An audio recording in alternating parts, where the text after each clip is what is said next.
Entonces, lo primero es visualizar en dónde tenemos el derrame. Ahí en la pantalla, ahí estamos viendo el derrame. En la parte izquierda de la pantalla estás viendo diafragma. Esta es la zona de diafragma. Aquí estás viendo una pequeña zona hipoecoica que corresponde al vaso. ¿Okay? Entonces, ahí está el vaso, nos subimos a diafragma y todo lo que está arriba, toda esta zona, corresponde al derrame pleural. Entonces ya lo único que tienes que hacer es elegir acá en la zona de espalda dónde vas a funcionar. Obviamente puedes elegir en la zona posterior dependiendo si tienes líquido. Por ejemplo, aquí voy a pasar el transductor a la zona posterior y pues esta paciente tiene derrame pleural masivo, entonces tenemos derrame en la zona posterior y en la zona lateral, ¿okay? Que es la zona pues, que conocemos como el triángulo de seguridad, ¿no? Que es un poco más adelante. Ella tiene una telectasia pasiva, esa es la telectasia pasiva, ¿no? El signo de la medusa que conocemos normalmente. Ella pues es un derrame que conocemos como libre, entonces no va a haber ningún problema a la hora de drenar el líquido. ¿Okay? Entonces lo único que tienes que hacer es elegir el espacio donde vas a funcionar. ¿Okay? Entonces aquí ya elegimos, aquí yo ya elegí el espacio, dirigí el transductor, visualicé en la pantalla que haya líquido después del transductor, reviso mi espacio y normalmente yo lo que hago es marcar con alguna pequeña tapón de jeringa o una pequeña pluma, algo que deje una marca en la piel. Puedes hacerlo también con un marcador, pero normalmente el marcador con el lavado y con todo esto se borra.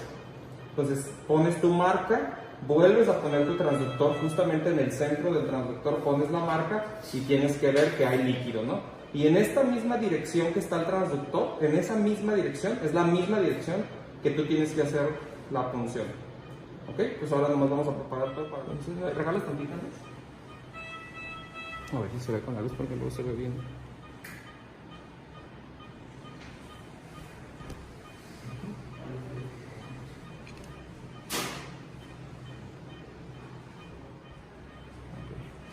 Entonces, aquí tenemos la marca, la que hicimos hace ratito.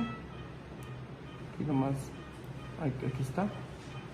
Nomás hay que, faltó marcarlo un poquito más para que no se borre con la piel. Entonces aquí lo único que hacemos es con una agujita subcutánea, primero hacer un pequeño pinchazo para anestesiar. Subcutáneo, va a sentir un pequeño pinchazo, Irma? Entonces solamente al subcutáneo. Y ahí en el subcutáneo, sin profundizar más, haces un pequeño aboncito, ¿ok? Que quede un abón, que lo veas, que quede debajo de la piel. Ahí infiltras 1 o 2 centímetros debajo de la piel y ahí queda el aboncito debajo de piel. Eso solo lo haces con la jeringa subcutánea, ¿ok? Y luego ya con una verde o una amarilla, y ahora sí vamos a ingresar hasta la cavidad. Misma dirección que teníamos con el ultrasonido, ingresas ahí en esa misma dirección, siempre aspirando, y vas ingresando de milímetro por milímetro y anestesiando. ¿Ok? Siempre checando, ahí por ejemplo molestó, anestesiamos en esa zona donde molesta. Ingresamos un poquito más, anestesiamos, ingresamos y aspiramos, todo el tiempo aspirando, aspiramos. Si chocas con la costilla o algo, pues te tienes que redireccionar siempre. Ahí anestesiamos, ingresamos más, y voy ingresando, ingreso más. Ahí ya obtuve líquido pleural, ahí ya estoy dentro de la cavidad. ¿Okay? Entonces ahí lo que hago es como hacer un pequeño vaivén con la aguja y empezar a meter la anestesia que me queda para que la pleura quede bien anestesiada y la paciente no tenga ninguna molestia a la hora de meter el catéter. Y luego ya con todo lo que me queda me salgo y lo dejo ahí. ¿Ok? El catéter ring. Viene el plástico, que es el que vas a dejar adentro, porque este es un catéter flexible. Es un catéter, este viene en cola de cochino y este son 12 French. Y viene la aguja introductora. La aguja introductora son estas dos piezas. ¿Okay? La aguja introductora tiene una punta retráctil que cuando la presionas contra la piel sale la aguja. Entonces cuando entra el líquido, esa zona se va a salir hacia el líquido, pues, o sea, va a proteger la aguja, por decirlo de alguna manera.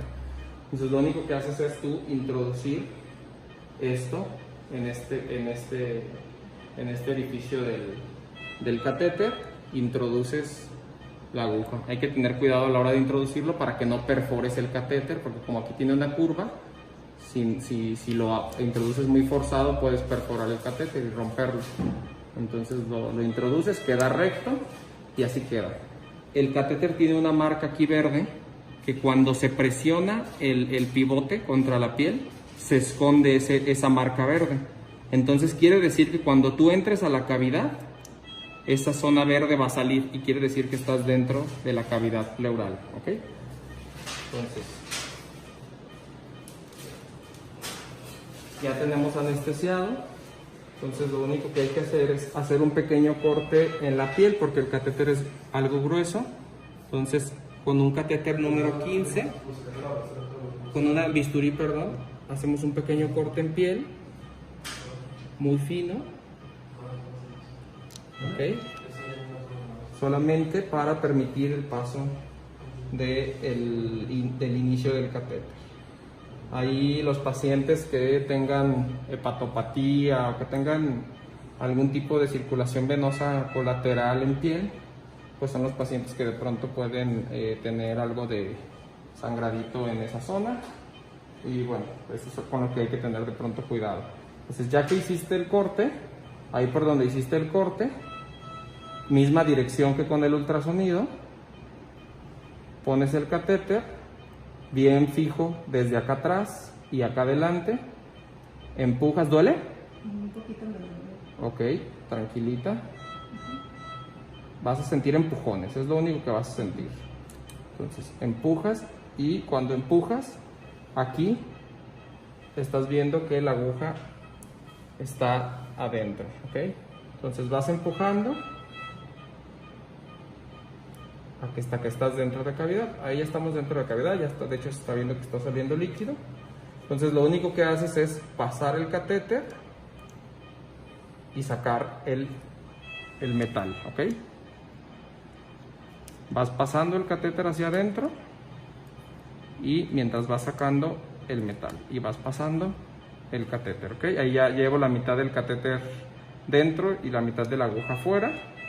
El catéter, como de pronto pasa eso, que te adelantas, sacas más el metal que lo que metes el catéter y entonces cuando intentas meter el catéter se te dobla. Entonces lo único que haces es volver a meter un poco el metal para darle rigidez de nuevo al catéter, volver a introducirlo y seguir haciendo lo mismo, sacando aguja y metiendo el catéter. ¿Okay? Cuando vas metiendo el catéter, con el puro plástico, aquí ya quedó el catéter adentro, ¿ok? Ya de hecho, no sé si alcanzan a ver aquí que ya hay líquido pleural en el catéter, ¿ok? Entonces, aquí ya voy a revisar, ¿ok? Aquí ya está saliendo líquido pleural, ¿ok? Si tú quisieras checar desde que vas entrando si hay líquido pleural o no, te puedes conectar a este pequeño conector que tienes aquí y entonces introduces el catéter con esto y pues aspirando todo el tiempo aquí para ver en qué momento te da. A mí se me hace más complejo, pero pues ya depende de con qué te sientas o con qué se sientan más seguros, ¿okay? Ya que tienes el catéter aquí nos quedó mucho catéter afuera, entonces lo único que hacemos es pasarlo, tomarlo de lo más cercano de la piel y empezar a pasarlo hacia la cavidad pleural, que quede la mayor cantidad de catéter adentro, ¿ok? Normalmente cuando haces esto, los pacientes a veces pueden sentir como una sensación adentro de que el catéter les toca a la pleura y sienten alguna molestia. ¿Sintió alguna molestia, Irma? No. Okay. Entonces, ahora lo que vamos a hacer es cambiar la extensión del catéter. Los catéteres traen una extensión para que tú puedas acomodarlo de manera más cómoda. Esta es la extensión, ¿ok? Entonces, lo único que haces es pinzar el catéter con estas tijeras que ya trae el catéter, giras, esto es uno como de quitapón, lo giras y lo quitas, ¿ok? Y ahora lo único que haces es poner la extensión y volver a girar. Y lo mismo mecanismo del otro lado. Pones hembra con macho y giras. Y ahí ya quedó puesta la extensión. El mismo catéter trae una bolsa de recolección, que es esta. Esta bolsa de recolección se supone que es de 2000 mililitros. Entonces esta bolsa la conectamos a uno de los puertos del catéter y con el otro puerto y con una jeringa de 60, aquí ya lo que tienes que hacer es tomar tu muestra, la que vayas a mandar a patología o las que vayas a mandar a análisis. Okay. Aquí tomas las muestras y ya lo siguiente pues es drenaje, ¿no? Pues ya que tienes esto, ya empiezas el drenaje. Aquí cada jalas es unidireccional, entonces lo único que tienes que hacer es jalas de cavidad pleural y lanzas hacia la bolsa recolectora, que es esta. ¿Okay? Entonces jalas jeringa y va hacia la bolsa recolectora. Aquí nomás tienes que tener cuidado de no hacerlo de manera muy rápida o acelerada, porque pues los pacientes pueden desarrollar edema por expansión en algunos casos o dolor torácico en pacientes que tengan atrapamiento pulmonar o proceso de atrapamiento. Entonces hay que tener cuidado nada más con eso y pues ahí guiarte por síntomas. Si tienes disponible o le haces manometría al paciente, pues también estos dispositivos se pueden conectar a un PVCímetro de agua y estar haciendo la manometría junto con el drenaje para poder guiar el drenaje. Entonces se sigue haciendo el drenaje. Si tú quieres vaciar la bolsa porque ya se llenó, acá tiene un dispositivo como cualquier bolsa de Cystoflo. Se presiona esto y se drena a cualquier dispositivo ya para tirarlo. ¿Okay? Y listo, ya nomás al final fijas el catéter. Ahorita te muestro cómo lo fijamos.